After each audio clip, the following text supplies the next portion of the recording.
Jenny, I can't hear you. I don't know if you can hear me, but I cannot hear anything from the room.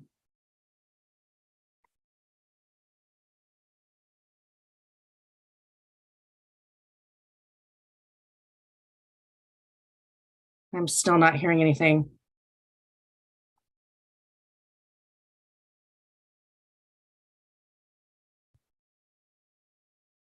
Jenny, do you want to make sure you're on PC audio on the panel?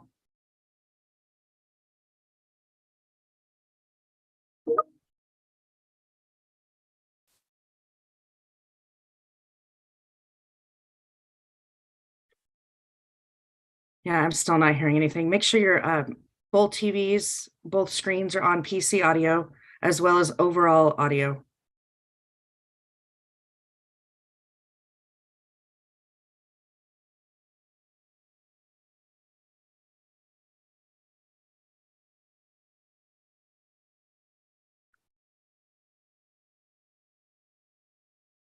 Jenny, can you give me a call on my cell phone?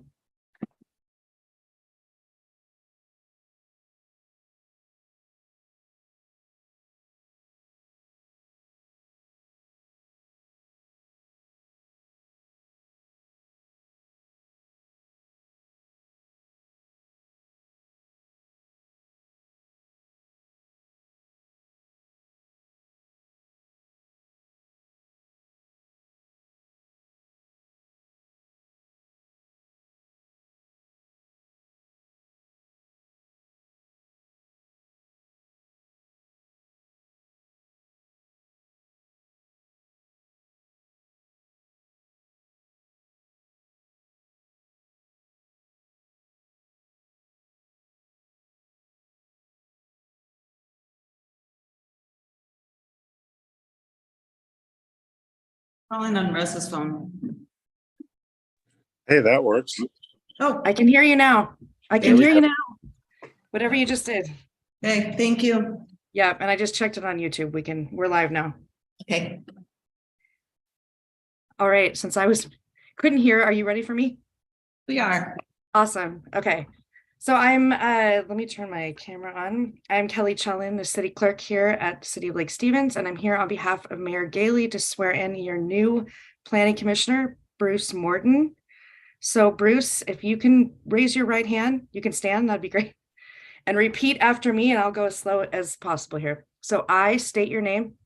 I, Bruce Morton, Do solemnly swear or affirm do solemnly swear or affirm that I will support the Constitution that I will support the Constitution and laws of the United States and laws of the United States and state of Washington and state of Washington, and the ordinances of the City of Lake Stevens, and the ordinances of the City of Lake Stevens, and that I will faithfully and impartially and that I will faithfully and impartially perform and discharge perform and discharge the duties of Planning Commission member the duties of Planning Commission member according to the law according to the law and to the best of my ability and understanding. and to the best of my ability and understanding. Congratulations.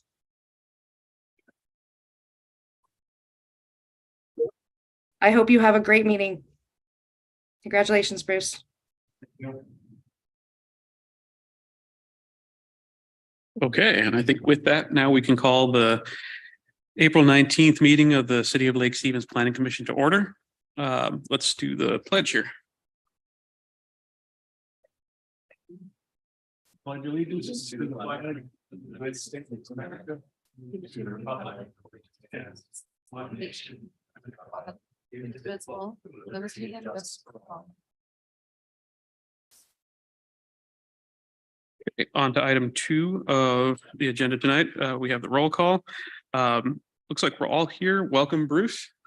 With the exception of Janice Huxford, who indicated that she would be missing today's meeting. Can we get a motion to excuse her, please? Second. We have a motion and a second. All those in favor? Aye. Aye. So moved. On to item 3, guest business. Are there any guest business items to transact tonight? Do we receive any emails or anything? No? Okay. On to item 4, action items. Item A, 4A, Approve the minutes of March 1st, 2023. So everybody had a chance to review those, and are there any edits or amendments? Okay, Make a motion to approve the amendments. Second. we have a motion and a second. All those in favor? Aye. Aye. Any opposed? Motion carries. On to item 5, discussion items. 5A, climate action plan update with Melissa Place. Thank you. So I'm sharing my screen here. Jenny, let me know if everyone can see this. Looks like it. There we go. Should go into presentation mode here in a second. Okay, thank you. So this evening, we're bringing the climate mitigation plan back to you as an update to let you know what's occurred since we brought it to you the first time, which was beginning of March. It's been about a month, a little more than a month, and there's been quite a bit of progress on that front. That we're moving at a pretty incredibly fast timeline, and so there's a lot of moving pieces and parts, and I just wanted to update you on what's occurred since March. And this slide is a little redundant. I think you probably all know what a climate mitigation plan is, but I put it up here really to provide what this plan does is provide a roadmap and a framework for managing emissions reductions and also climate change impacts within the city of Lake Stevens. It will have a suite of different measures or actions, if you will, to help reduce those impacts and prepare residents for potential climate change. I threw it up here to throw you the couple of covers from different plans around the region and show you in Port Angeles, it's called a climate resiliency plan. City of Everett recently passed the climate action plan, and then Bellevue has what's called environmental stewardship plan and sustainable Bellevue. So they all have different sort of tailored approaches in the way that they're approaching the climate change issue, and Lake Stevens is no different in that our plan is going to be tailored to whatever our approach and our community desires. So this is a little bit of a slide just showing you what are greenhouse gas emissions. They're either naturally occurring or human-made. And I'm not going to try to pronounce all the human-made ones, but on the right-hand side, really it's illustrating what are the main sources of emissions. And this is a graphic from the EPA showing across the United States, the largest areas of emissions are transportation, industry, and then electric power, and then to a lesser extent, commercial, residential, and agriculture. This slide shows you a breakdown specifically in Snohomish County. This is from 2019. What are the largest sources? And again, it's a little different than the United States version, where you've still got on-road vehicles or transportation comprising the largest, but then tree loss is actually quite large in our county, and so is natural gas. And then you can see the other slices of the pie are to a lesser extent. So this brings us a question, why are we doing this plan? Well, the state has enacted recent laws that require greenhouse gas emission reductions by a certain date. So the state is required to bring the levels from 1990 down by 45% in 2030, 70% down below in 2040, and then really aiming by 2050 to bring down to 95%. And you can see in the bar chart to the right what that looks like target-wise. The second part of why we're doing this is that we were trying to position ourselves so that when it was mandatory as part of the comprehensive plan, that we would be ready for that. Well, this last week, that was actually the House Bill 1181, which requires it, was passed on Friday by the House, and then the Senate has passed it, and it's on the governor's desk for signature right now. So it's looking that this will be likely, and it would be a climate change element requirement to put it into our comprehensive plan right now. So that is something we're tracking. And then it'll really provide that foundation to bring it into the city's comp plan update when we do that next year in 2024. Well, currently we're going to be doing that this year, but it'll have to be adopted by June of next year. And then we received a grant for $80,000 from Department of Commerce, and we do have a consultant, which I know they had presented previously at the March meeting. This graph is something I know you haven't seen. I know it did bring it to council, and so I wanted to make sure that Planning Commission saw this as well. And what this is showing is the state goals that we had gone over earlier. And then at the very top, you see the black dash line. That's the no action future scenario. So that means that if there's no actions or emission reduction measures taken, that is where we're headed in the future. The pink line, which is in the middle there, shows you with federal, state, and regional policies that are required or are going to be required. That is where the emissions will be reduced to.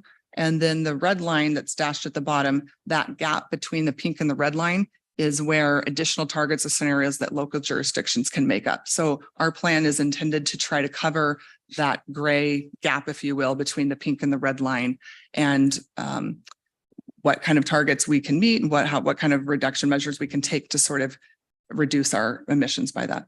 So that kind of gives you an idea. And I'm happy to answer questions as we go along.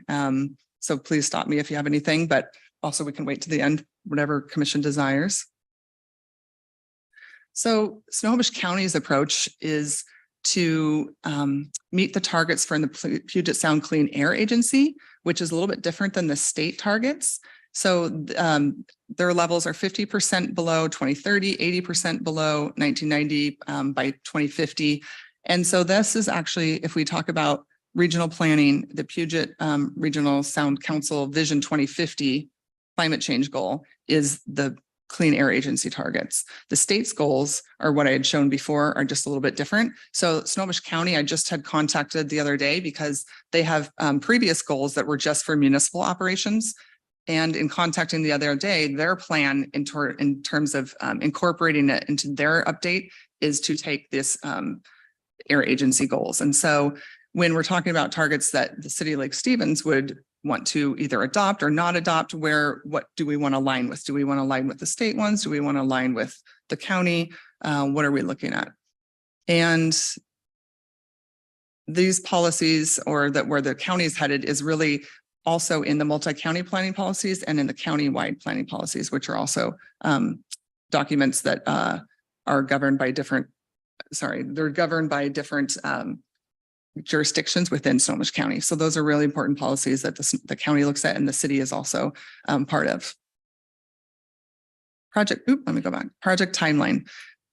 So this shows you in January, we kicked this off. And I had mentioned this being a quick burn. It's an incredibly fast burn in the world of climate change. But so in February, we coordinated with the consultants. In March, we did public input. And I'm going to get to that in a minute and what the input yielded. And then here we are in April already. We have a draft equity assessment that we've been reviewing from the consultant. And they're also working on a cost benefit assessment. We recently, the city selected 10 measures or actions. We are scoped for 10 that they can do a cost benefit assessment on. So the consultant's working on that right now. And then we plan to have a draft of those documents, as well as a draft plan in May that we'll be bringing Planning Commission and the council. And then in June, have this adopted and finalized to feed into the climate plan. The comp plan in 2024. So we do have to have it wrapped up in June due to the funding from Commerce. What is this climate mitigation plan going to include? Well, after receiving input from the community and from the Planning Commission and the council, right now we're looking at doing a vision statement for city related to climate impacts and resiliency, and also reduction measures that the city can either directly take or support through other agencies. These are the tasks and deliverables associated with the plan. As you can see, there are 6. The community engagement plan we have already done, and that is available through our website. The climate mitigation adaptation measures, that's the list that we had brought to you in March. And we're working on refining that as we go through this process and as we go through the equity assessment report. As I mentioned, the equity assessment report, we have a draft of right now, but we'll be bringing to you in May, hopefully, a cost benefit assessment of those 10 measures. And then ultimately, this all feeds into the draft plan. And the covers that I showed you on the very first slide, if you look at other jurisdictions' draft plan, you can see that they have a lot of these same elements that we're going to have. And it's just interesting to look through all the different plans and see how they approach it. And so I've just spent some time in the last week looking at the different plans and sort of their visions for their plans. And that's feeding into some of the conversation we'll be having here in a minute on vision, and also to council's conversation next Tuesday. And then ultimately the draft ordinance and adoption of it. So this groundwork for this has actually been laid years in the past, and possibly several of you have worked on some of this groundwork as we've adopted comprehensive plan policies and goals in our comp plan. And a lot of those goals and policies feed into these draft measures that you had seen previously. Our consultant did what they call a crosswalk, but I would call a cross-reference really between the draft measures and our comp plan. And as you can see from the bullet points, a number of them really line up. They're already we already have done a lot of this legwork, and it's going to feed into that ultimate plan. And I think this was included in your staff report, so I won't read over all of them, but you can really see that we've got quite a bit of them in background to support it. So the public input we've heard to date, we've had a community workshop back in March. We had outside agency focus group workshop in March. Then we ran a survey for almost a month where we got community input, and we had 87 responses total. And we thought that was pretty good responses. And then we had the Planning Commission meeting with you back in March. And then today we've gone to City Council 3 times, February, March, and April. And then we just had a meeting with the Citizens Advisory Committee last Thursday. So quite a bit in the last month. This is, it's hard to see. I'm sorry, that's a bit small. The survey had 87 respondents, and ultimately compared to state reduction targets, most respondents think Lake Stevens should either be less ambitious or on par. A really close percentage there. There's only a 1% difference with similar cities in its climate reductions. Then the majority agree that mitigation plan is good for the health of the community. And there was a lot of support for transportation strategies and expanding the programs. There was also strong support for, we heard this a lot, encouraging climate and especially environmental education for the youth and for citizens today. From the outside agency focus group, there was a discussion about grid reliability, especially switching from gas to electric. That's a big topic. Developing more educational materials and transit center development with incentives, and then developing spaces for, I'd really consider climate resiliency. So when we have periods of wildfire smoke or extreme hot or cold times, that there's somewhere for those folks to go. And then in general, this is a very brief summary, but what we heard previously from the Planning Commission and the City Council are that there are concerns regarding grid reliability and possible increased cost to residents, supporting a location for recycling, a central location for recycling, updating the pedestrian bicycle plan, making sure that the measures that are ultimately adopted are flexible and that those can be prioritized within either the city's direct control, again, reaching out for support with other agencies when needed, because sometimes they're the lead on whatever the item might be. And then wanting to frame the plan around the vision and the measures we can either directly take and support rather than adopting formal targets. So what we've heard is ultimately at this point, rather than adopting formal targets, like to lead with a vision and what does the community want. So for your consideration tonight, and this was not in your packet because we literally worked on this just in the last day or two, is these draft vision statements. And we'll be presenting these to council next Tuesday as well, but I would love to get your input on, there are 3 options here. And I'll just pause for a moment and let you read each one, and then we can come back around to them.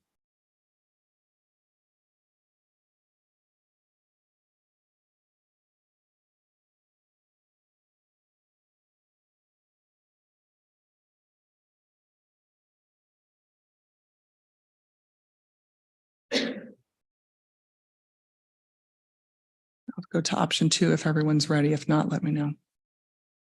Okay, option 2.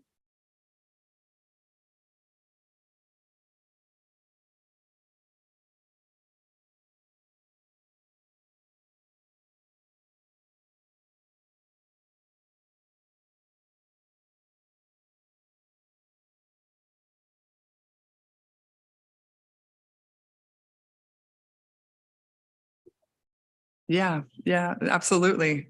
Yeah, we can toggle between. It was too much to put all on one slide. There's some similar language for sure. Yeah, there's a third one. So let me go to the third one and then we can go back and forth. Yeah. Along.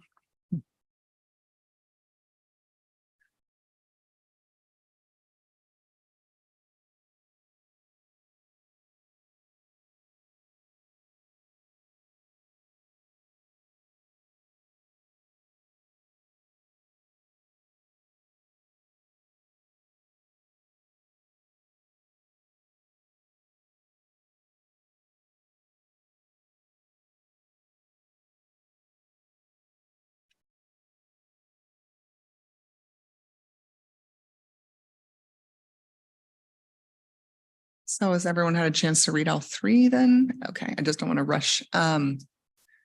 So the next steps are seeking input from the council next Tuesday, and then we'll be finalizing the list of draft measures, incorporating community feedback on the different reports, the equity and the cost benefit, and then ultimately developing this draft plan in May with final adoption in June. We anticipate coming back to you in May with a lot of these draft documents, and it'll be a big load, I'm sure, to review all that in May. So really just want to get your thoughts and input on everything you've heard. I know I kind of went through that quickly, but we can go back to the vision statements and the different options and discuss your thoughts and what you like or don't like, or what you'd like to see added to it. I'm open. Yeah, one other bit of information I might add is we've also been tasked, and Melissa mentioned this, to define 10 actions. And when we looked at those 10 actions, we looked at the community input to date, the planning commission initial feedback, definitely the city council feedback to date, and then tried to really look at actionable items. So there were multiple categories, and we wanted to pick 2 things from each category, one that was sort of a high value and one that was an action that the city could do without external partners. So we really were kind of deliberate, but as you go through the survey, the complete survey, a lot of what you may or may not have seen yet, it did really talk about preference for education, for community outreach. And so we really tried to then, as we came to these vision statements, craft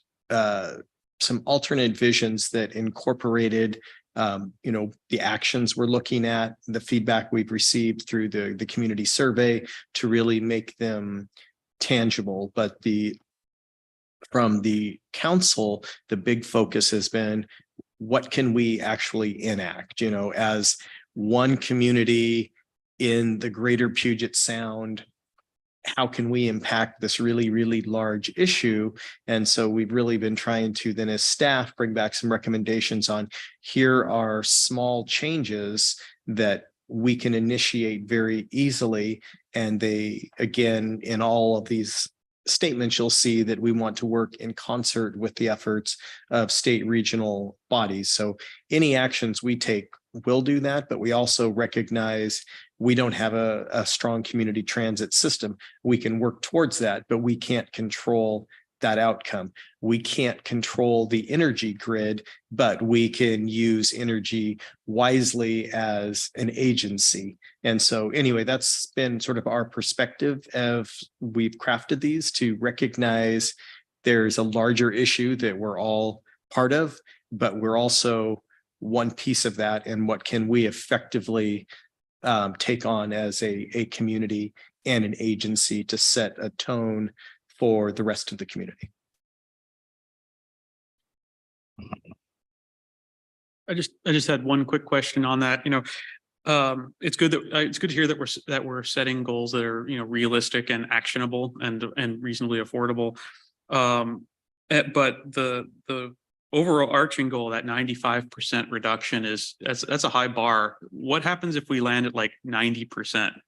Are there penalties and such associated with this legislation? Well, we have not adopted that yet, and that won't be an action for us for a while. So I really can't answer that fully. The goal that you've seen is Snohomish County's goal. And so that's what they're going to try to take on. And we're just suggesting for this city, that's still something that the council has to give direction on. They have a preference for, at least initially, we'll say softer targets. And so that after we do the cost benefit analysis should give us some more insight onto what does that look like. But as yet, we don't know that there are going to be penalties. Again, it's not just one community that controls that.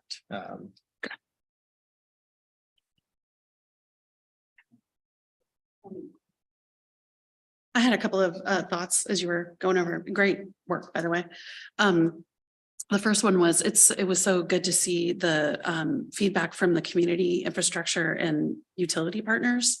I just love that they're being involved at such an early stage, and I'm sure they're having conversations like that with a lot of our neighboring municipalities. But I love that because to me, that's a practical component to what's going to happen. And the other thing I really liked seeing was the overlay, pretty substantial, that we have with the comp plan.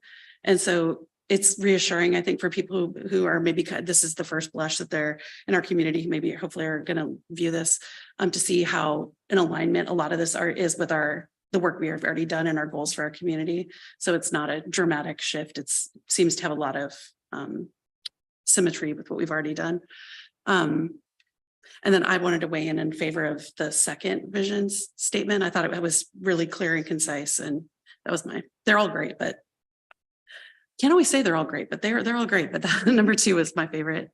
And then I had a quick question. What is cradle to cradle recycling? I've heard of cradle to grave.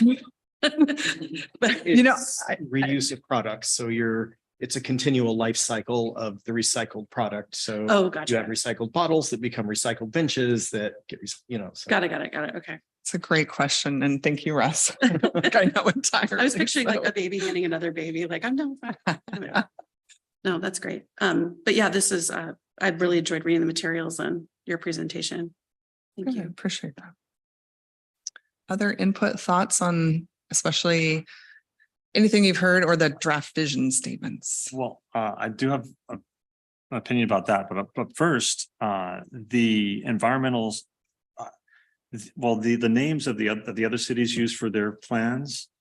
I liked Bellevue's name, which is Environmental Stewardship Plan, because what, in my understanding, is that climate is a subset of environment. And if we're only concerned about climate, then why do we have things in here about recycling and water usage, which has little, if anything, to do with climate?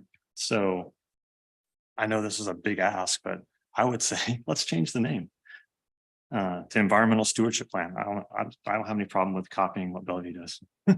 So I like the sense of that term. As far as the vision statements, I like number 1. I like the first one. Because I think the lake is what distinguishes us from many other communities, and it focuses on that. And the other question I have is, I like that we already have, we're basically already doing most of what we plan to put on this climate plan. And there's only a few things that aren't addressed. Do we have to address every one of those? Or is your plan to actually create new actions for the items on the left that don't have an action on the right? Are you talking about on attachment 1, Yes. the list of the kind of the crosswalk? Yes, attachment 1. Let me go back to that. I pull that up. If I can escape out of this.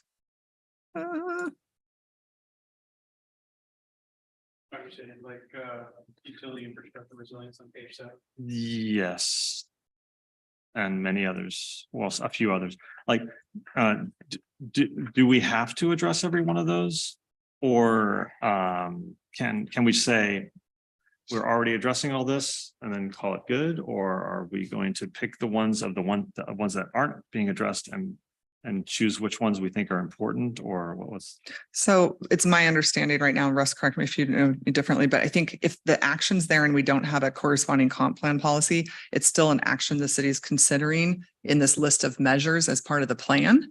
And then we would, as we're going through the comp plan update, we would be looking at creating a policy or a new policy or goal to address that particular action. Are required to have that action before the comp plan is done then?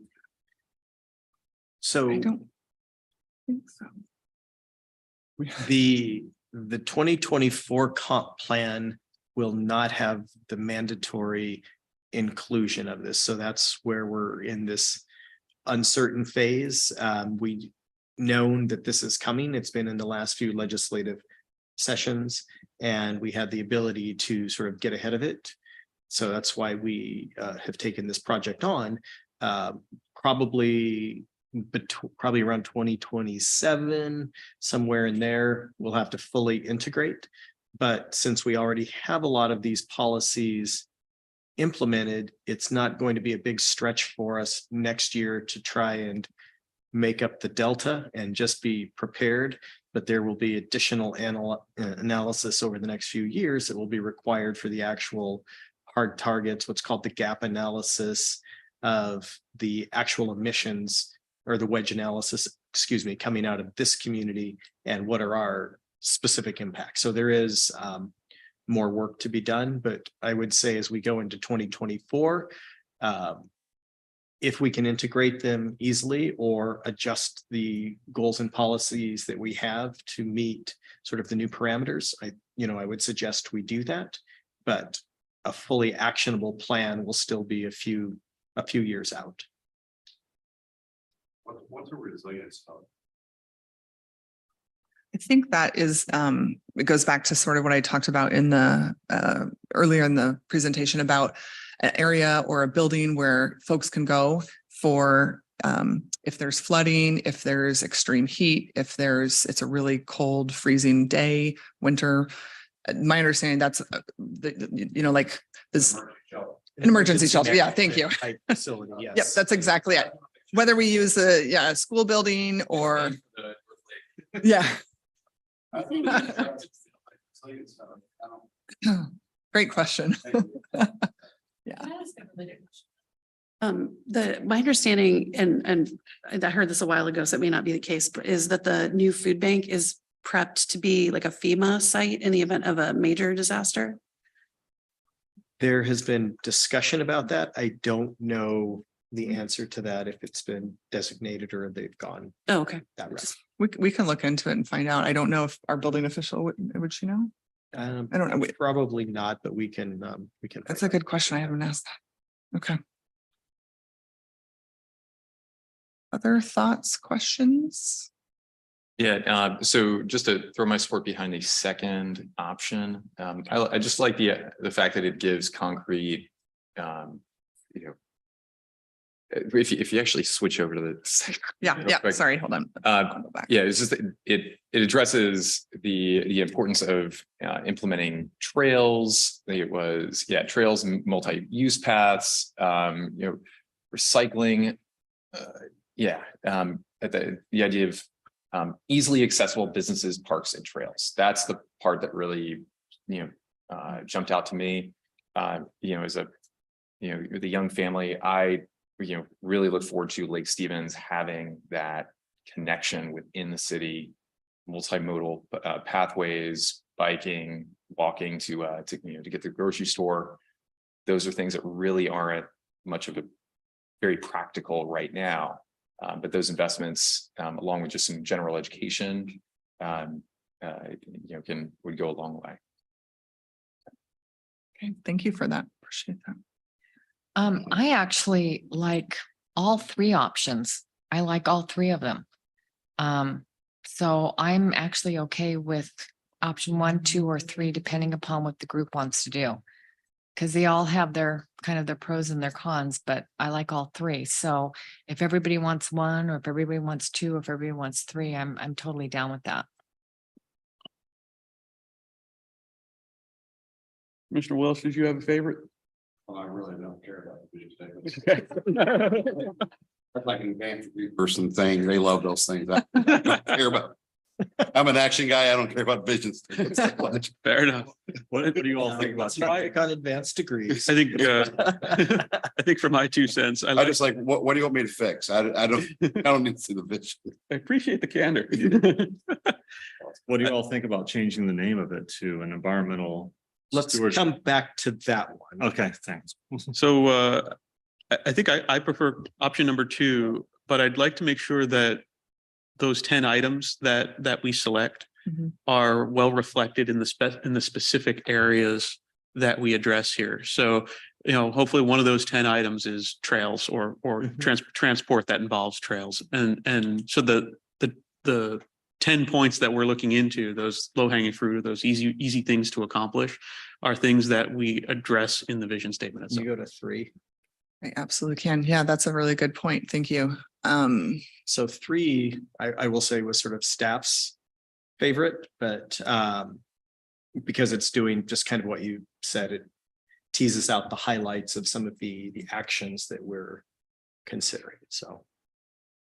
But I think in most of these cases, there's usually a hybrid option. I think, you know, Bruce, you're absolutely correct that it is always the lake. In every conversation we have here on every topic, it comes back to that unique feature. So yeah, we do need to recognize that the walkability that's shown up in each of these visions stated a slightly different way, but the multimodal piece is huge. And as you saw on the emissions chart, that is the biggest contributing factor to emissions in our region. So we recognize that. So. And I just like to add, the reason we're putting so much time and effort into this vision is because the consultant's going to start writing the plan if they're already working on, but having this vision is the crux of it, because they're going to craft and frame everything around that. And so it's really important. They want it basically nailed down soon, because due to time, it's pretty short timeline for them to write this. And so we're trying to nail it down between planning commission tonight and city council. Hopefully next Tuesday, we'll get something back and that they can really start working with. Yeah. It seemed like there was another question or thought. Did you have the title? the title? That's what it was. We've had that conversation, and we do have some limitations on that because it's from the Department of Commerce. It is a specific study of a specific topic. So we've thought about that, and we think that we can integrate some additional factors, but we do have to have climate in the title somewhere, but it could be a climate and sustainability plan or climate and stewardship plan. But yeah, there are some core things we do need to incorporate into the title for compliance. Different set of standards. It wasn't specifically tailoring a plan to meet the climate action goals as being considered by the legislature. It was, how do they advance as a community, as an early operator, climate goals and other environmental goals. So is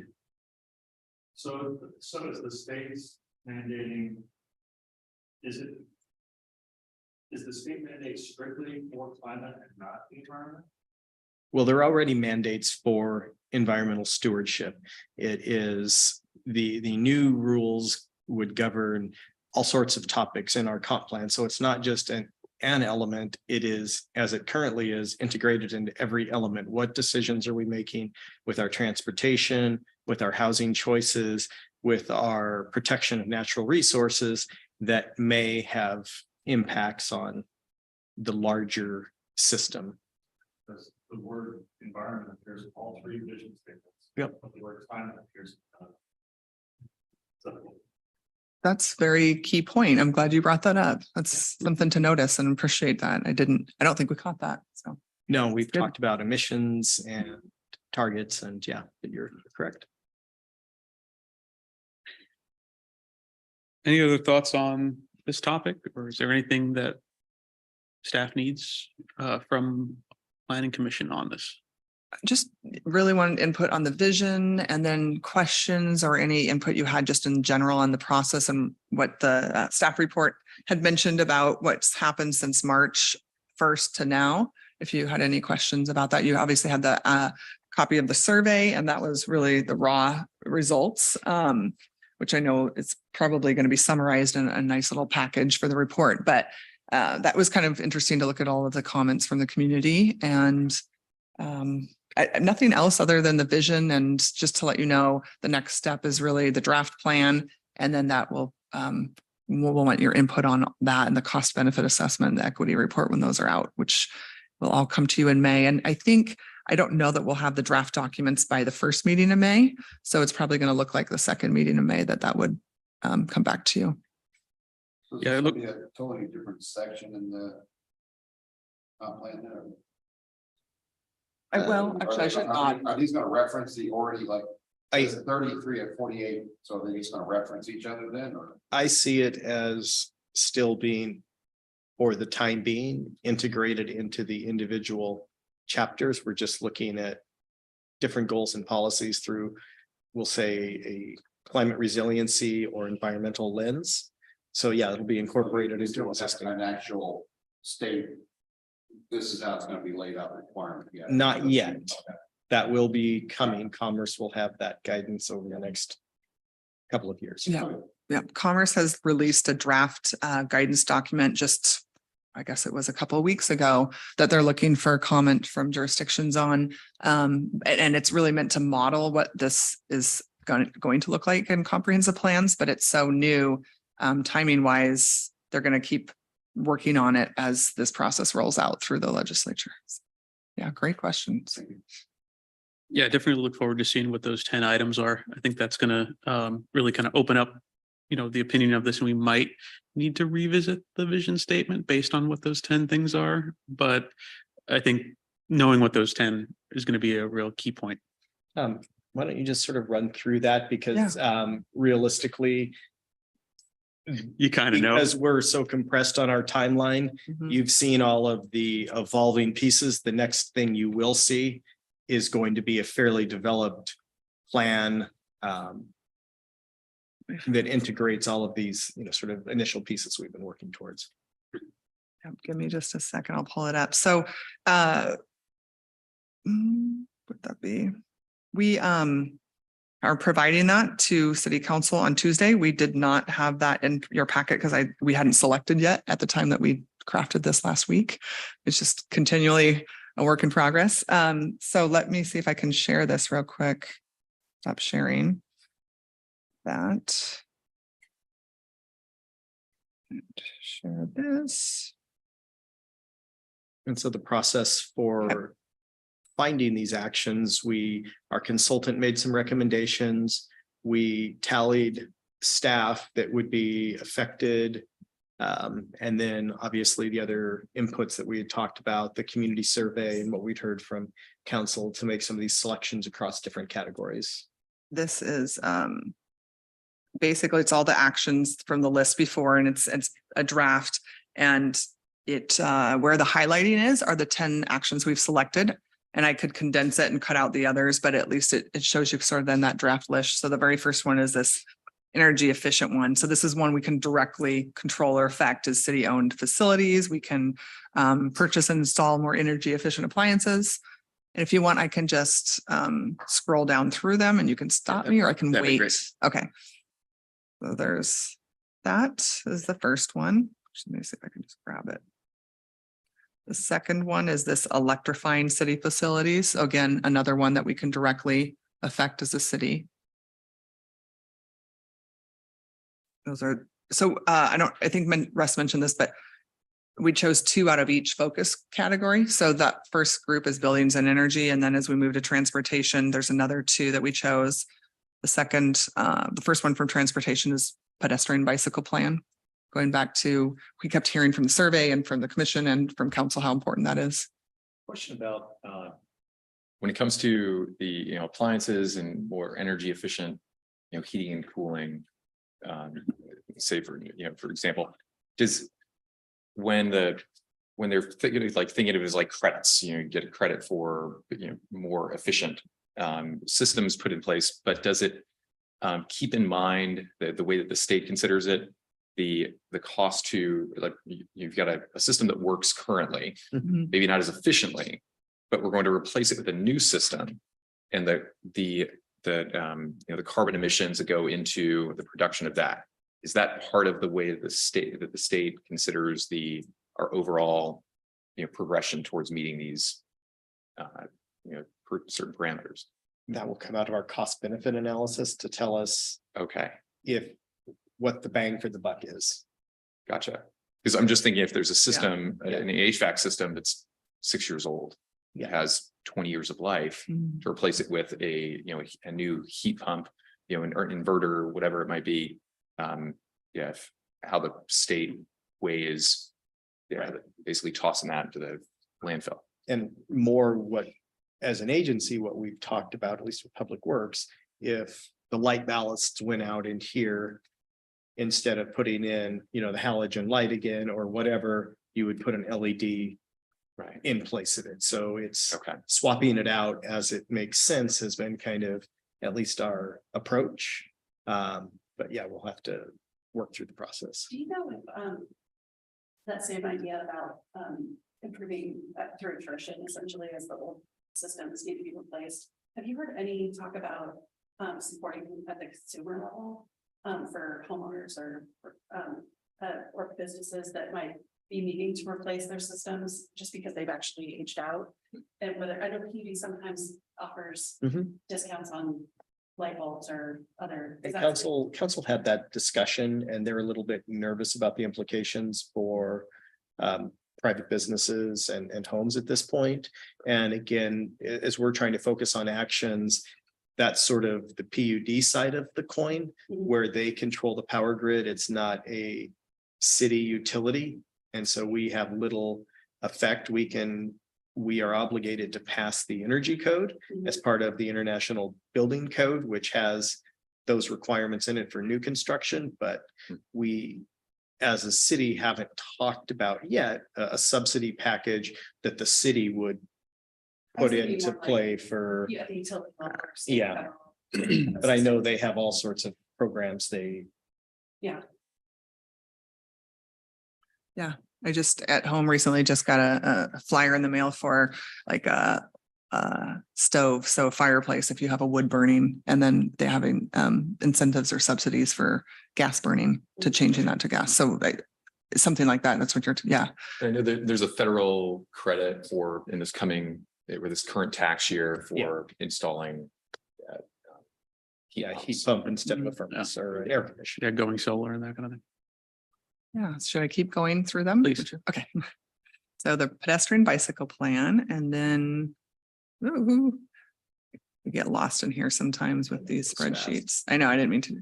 So the second transportation one is city fleet electrification. So defining and implementing a green vehicle selection process. I think to some extent, we're starting to do that at the city already. And so these are some sort of low hanging fruit that we are already starting to do and can expand on in the future. I like that there's hybrid vehicles, consider those on a net. As far as mining the raw materials all the way from end to end, hybrid is much more efficient. And we've definitely talked about that we don't want to transfer the environmental impact somewhere else in the actions we take. Right. Okay, so, and then we're moving on to water and natural systems. So the two that we selected from there are the water efficient plumbing fixtures. We're installing those in city facilities and reclaimed water or gray water use. And then flood preventions. Now, this is a bit bigger, but this is something the city's already starting to have conversations and working on in terms of flood prevention projects. And that would have a larger impact than smaller sort of fixture stuff. So we're trying to choose some, like Russ had said, higher rating ones, and then also ones that we can more directly affect. So those are the two water. And then I move on to waste materials management. Recycling requirements and education. So coordinating with waste management. There's just so many other agencies that have the lead on it, but we obviously want to partner and coordinate. And so in this case, trying to work with them on educational programs and materials and developing some campaigns, and especially, we talked about some with schools and youth to try and get that education out there for our youth. And then this has actually been reworded since we did this spreadsheet. Instead of single-use plastics ban, which is not something the city's in favor of, it's more about standards for recycling and purchasing of materials. And so in the next iteration, you would see that change in terms of the term, but on the right-hand side, the action would still remain the same, where we're just talking about changing the consumption for recycled materials at the city. And then for community resiliency and adaptation, these are the two that we chose. Resilience hubs, which gets to Mr. Commissioner Welch's question, and then youth climate education program, which just seems to make sense in coordinating with the school district on that. So these are the 10 that we've selected for the cost benefit assessment. See these With- other ones down. That's the end of it there. With those 10 in mind. Yeah. Is anybody changing their vote on which of those statements they left? Are we still pretty comfortable with our position on that?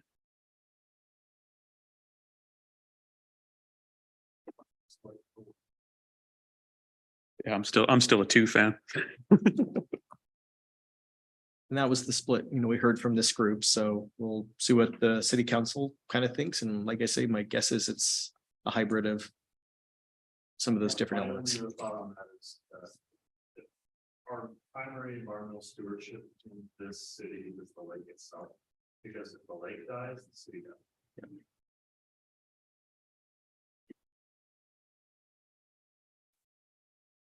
Okay, I think that concludes item 5A, discussion items.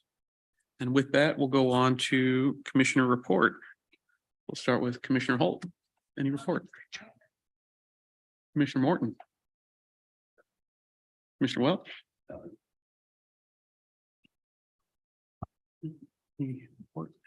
Yeah. So just wanted to report that the Lake Stevens Rotary Club, the board had a meeting last night. We're fortunate in a position to to award over $25,000 in scholarships to the Lake Stevens High School students. That goes along with a lot of beautification projects that we're going to be working on around the city. We're taking on Skyline Elementary School and just an enhancement of the playground over there before this is a follow-up to Highland Elementary where worked on the playground there. And then hopefully Mount Pilchuck will be next. So yeah, good things at Lake Stevens Rotary. Very nice. I have no report. Commissioner Davis. Nothing for me other than to welcome Commissioner Morton. We're so happy to have you. That takes us to item 7, planning director's report. Okay, just a few items for you tonight. So you probably all know, but the city council has passed a short-term rental ordinance. It varied a little bit from the last one you saw. There's been a lot of deliberation. What's the significant things that changed were the measuring between facilities and increasing the amount of facilities in the community from 30 to 50. That's the biggest change, in going from 300-foot separation to 150-foot separation. Other than that, there were some minor changes, but I think those were the 2 largest changes. Staff has been working really hard to get application materials ready to go, and we had applications waiting for us before the ordinance became effective today. So we are working steadily on getting through that process. So we have an ordinance and a lot of work from this body and lots of other bodies to get through that process. Russ, is there a compliance deadline on that? A compliance deadline Yeah. for Or getting the applications in? On existing, on under the radar rentals? on the under the radar. No, there's not a deadline for them. They've all been served code enforcement papers, and so they all know what they need to do. Some of them have started early on to try to come into compliance. Others have been a little hesitant. The ones who have applied under the old regulations, the tourist home regulations, we set in the ordinance a 60-day clause that they can request to have their application become a new short-term rental instead of a tourist home application. So we've allowed that. And then for the one legally operating short-term rental or tourist home, we've also given them the same consideration that they can put in a written request to the city and show us that they comply with the new standards, and also allow them to transfer their license. Great, thanks. Yeah. And Russ, I know that that process is seemingly atypical for the STR process. So yeah, that's a very diplomatic affirmation. Yeah. But yeah, just wanted to thank you and Jill, especially that would, the subcommittee that we had put together, just how prompt it was to get information turned around. Everything was, it was a really seamless process. Even the results from the city council, it fell well within the conversations that we were having within that committee. The changes that were made weren't considerable. Even the range of available STRs, I think we talked about 30 to 50. Mhm. So it was just really encouraging to see that it took a while. It was a bit of a slog, but it wound up working out. Yeah, I appreciate you guys. Thank you. And then just another point, we have selected a consultant team for our comprehensive plan update, our 2024 update. So we're getting going with that, and that will be an exciting process. And one of the things I wanted to talk to the commission about and get your input, we are going to be having the farmers market again. I know last year we moved over to the Public Works building.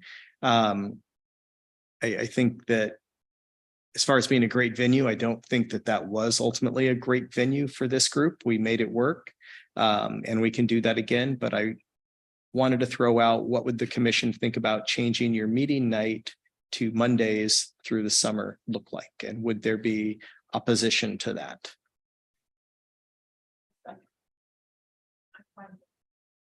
Okay, yeah, then we could continue to meet in here, and I think it's a little bit more of a comfortable environment, especially if we have a community. Mondays work good for me too. Okay. Make it so. Yes. June. The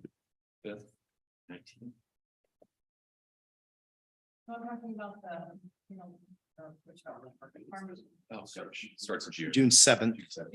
So our first meeting here on a Monday would be June 5th. It would be through August. I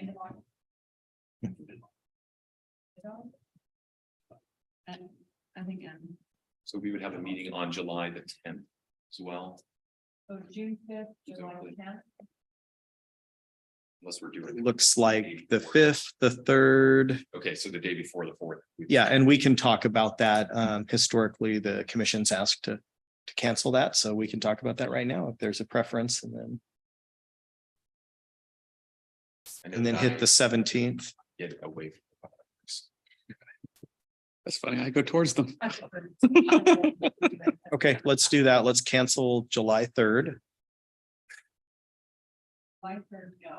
Yeah. Yeah.